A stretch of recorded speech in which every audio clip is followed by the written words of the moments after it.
राजपोखरी गांव में विमला नाम की औरत रहती है। उसके पति का कुछ दिन पहले ही देहांत हो जाता है। वो अपना गुजारा दूसरों के घर काम करके करती है। एक दिन की बात है, मुखिया जी विमला के घर पर आते हैं। विमला, अरे ओ विमला, विमला। मुखिया जी, आप कैसे आना हुआ? बैठिए ना। विमला, मैं यहाँ बैठने नहीं आया हूँ।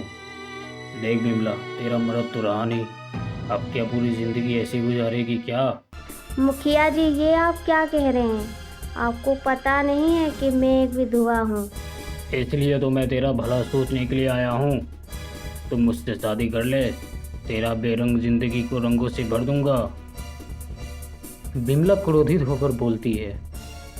मुखिया जी, आप यहाँ से चले जाइए। मैं शोर मचाकर पूरे गांव वालों को बुला लूँगी। हाँ, ठीक है, जा रहा हूँ। एक दिन तुझे तो मेरे संगी भी आ करना होगा।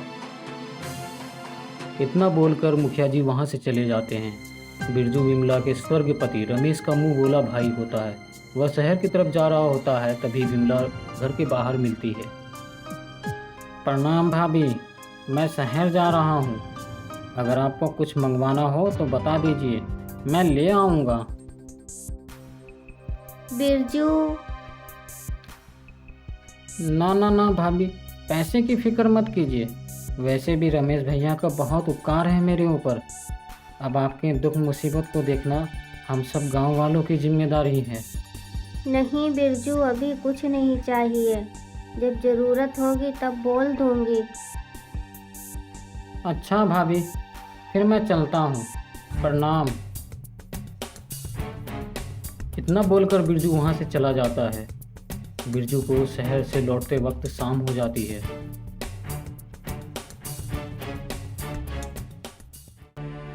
अरे बाप रे, शाम हो गई है। कहीं रास्ते में कोई भूत वूत ना मिल जाए। इतना बोलकर बिरजू शाम के अंधेरे में अपने घर की तरफ जा रहा था। तभी उसके सर पर वार होता है और बिरजू वहीं गिर जाता है। दूसरे दिन बिरजू की मौत की खबर पूरे गांव में फैल जाती है। मेरे भाइयों, बिरजू शहर जाने से पहले बिमला से मिला था और शाम होते होते उसकी मौत हो गई। मुझे तो लगता है कि इसके पीछे बिमला का हाथ है। नहीं नहीं मुखिया जी, मेरा इसमें कोई हाथ नहीं है। मैं तो खुद अफसोस कर रही हूँ। अफसोस कर रही हो? गांव वालों, जब से इसका मर्द नहीं रहा तब से ये अछूत हो गई है। मैंने कल पंडित जी से इसकी कुंडली दिखाई थी। उन्होंने कहा कि बिमला शापित हो गई है। पहले अपने पति को खाया और बिरजू को। अब इससे जो भी बात करेगा वो मर जाएगा। नहीं मुखिया जी, ऐसा कुछ नहीं है। गांव वालों, ये सब झूठ है। मैं शापित नहीं हूँ। बिमला की बात पर कोई भी यकीन नहीं करता है। बिमला को शापित मानकर सभी लोग गांव वाले वहां से चले जाते हैं। उसके बाद मुखिया जी बिमला के घर पर पहुंचता है। देख बिमला, भी तेरे पास मौका है। शादी कर ले हमसे, ये सब रुक जाएगा।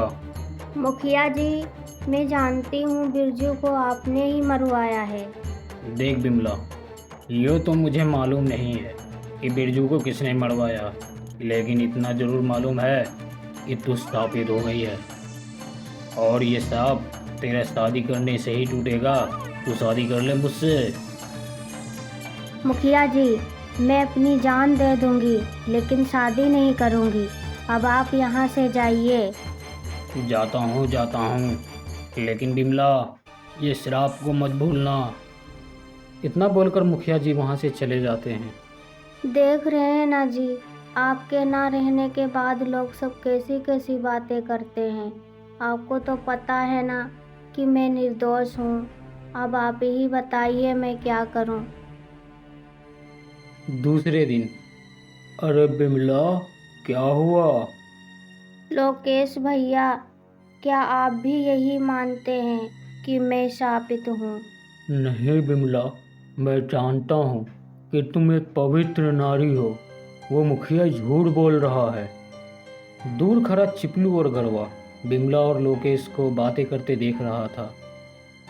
एक गरवा भाई, देखो देखो, लोकेश भैया और बिमला बातें कर रहे हैं। अब लोकेश भैया को भगवान ही बचाएगा। चलो हम लोग यहाँ से चलो। लोकेश भैया, गांव वालों को लगता है कि मैं शापित हूँ। मुझे देखकर लोग अपना दरवाज़ा बंद कर लेते हैं। अब मैं क्या करूँ, कहाँ जाऊँ? धैर्य रखो बिमला, सब एक दिन ठीक हो जाएगा। अच्छा ठीक है, मैं चलता हूँ। रास्ते में जाते वक्त पीछे से उनके सिर पर कोई वार करता है। लोकेश वहीं पर गिर जाता है और उनकी मौत हो जाती है। ये बात गांव में आग की तरह फैल जाती है। भाइयों, लोकेश हमारे बड़े भाई जैसा था। वो सबका भला चाहता था, लेकिन हमारे बड़े भाई ने एक गलती कर दी कि इस श्रापित बिमला से बात करके इसके श्राप ने लोकेश भाई की जान ले ली। नहीं नहीं, ये बात बिल्कुल गलत है। सच तो ये है, इन सब के पीछे मुखिया का हाथ है। जब से हमारे पति का देहांत हुआ है, तब से ये मुखिया हमारे ऊपर गलत नज़र डाले है। हमसे शादी करना चाहता है। जब मैंने मना कर दिया तो ये मुखिया हमारे ऊपर झूठा इल्ज़ाम लगा दिया कि मैं शापित हूँ, और जो भी मेरा हमदर्द बनता है उसे ये लोग मरवा देते हैं। वाह बिमला वाह, पहली बात तो ये कि मैं इतना गिरा हुआ और घटिया इंसान नहीं हूँ कि मैं एक विधवा से शादी कर लूँ। और कुछ कह दिया होता तो गांव वाले यकीन भी कर लिए होते, लेकिन तुमने ये झूठा लांछन लगाकर बहुत गलत किया। गांव वालों, इस श्रापित औरत को बाहर निकालो इसी वक्त, वरना ये कितनों की जान लेगी पता नहीं। हाँ बाहर निकालो। हाँ बाहर निकालो। उसके बाद गांव के सभी लोग बिमला को गांव से बाहर निकाल देते हैं। बिमला रेल के पटरी पर चली जाती है। अरे बहन जी, साइड हो जाइए, ट्रेन आ रही है। जब तक ट्रेन बिमला के पास आती है तब तक कमलेश बिमला को पकड़कर पीछे खींच लेता है। पागल हो गई हो, ये क्या कर रही थी आप? ठीक ही तो कर रही थी। कम से कम गांव वालों को ये तो पता चल जाता कि बिमला निर्दोष है। ओ बहन जी, किसी को घंटा फर्क नहीं पड़ता आपके जान देने से। लोग आते और आपके डेड बॉडी को देखकर कोई तारीफ करता तो कोई आपकी बुराई करके जाता। तालियां आपको दुख देने वाले बजाते। कोई भी प्रॉब्लम हो तो उसका सलूशन निकालना चाहिए।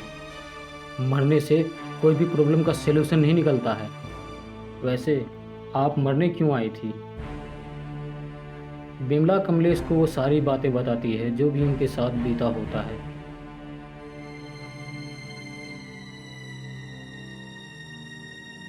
तो ये बात है बहन जी, आप टेंशन मत लीजिए, मैं इस मुखिया को देखता हूँ, जब तक आप हमारे घर रहिए। दूसरे दिन कमलेश राजपोखरी गांव आता है। वह एक खाली दुकान के पास खड़ा रहता है। उधर से कन्हैया और डमरू दोनों लोग गुजरते हैं।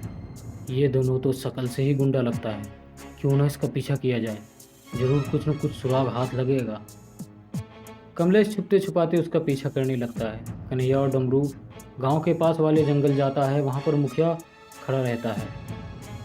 किसी ने तुम्हें आते हुए तो नहीं देखा? नहीं मुखिया जी, हमारा पैसा दीजिए। ये लो, पूरे 2 लाख हैं बिरजू और लोकेश को ऊपर पहुंचाने के। ठीक है मुखिया जी, जब भी ज़रूरत पड़े तो याद ज़रूर कीजिएगा। उसके बाद कन्हैया और डमरू वापस जाने लगते हैं। तभी पीछे से कमलेश पकड़ लेता है और उसे गांव लेकर आता है।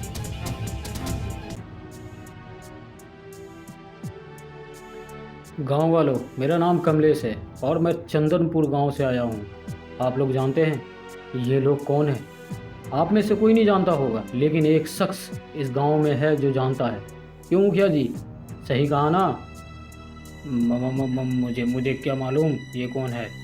चलिए मुखिया जी, मैं बता देता हूँ। इसका नाम डमरू है, इसका नाम कन्हैया है।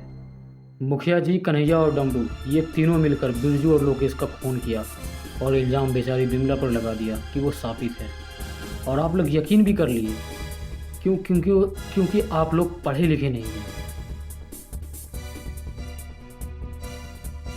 जब तक आप लोगों के अंदर शिक्षा नहीं आएगा तब तक इनके जैसे लोग आपको बेवकूफ़ बनाते रहेंगे। कभी शापित, कभी भूत, कभी चुड़ैल, इन्हीं सब बातों को लेकर, और आप लोग बेवकूफ़ बनते रहेंगे। हम लोगों को माफ़ कर दीजिए, हम लोग ये धोखेबाज मुखिया की बात पर आ गए। आप लोग एक वादा कीजिए, बिमला जैसी हर नारी को बहन बेटी जैसा सम्मान दीजिएगा और अपने आप को और आने वाली पीढ़ी को शिक्षित कीजिएगा। बाकी ये तीनों जाएगा जेल। तो वादा करते हैं? हाँ हाँ, हम लोग वादा करते हैं। वादा करते हैं। हाँ वादा करते हैं। उसके बाद गांव में बिमला को सम्मान मिला और बिमला खुशी खुशी रहने लगी।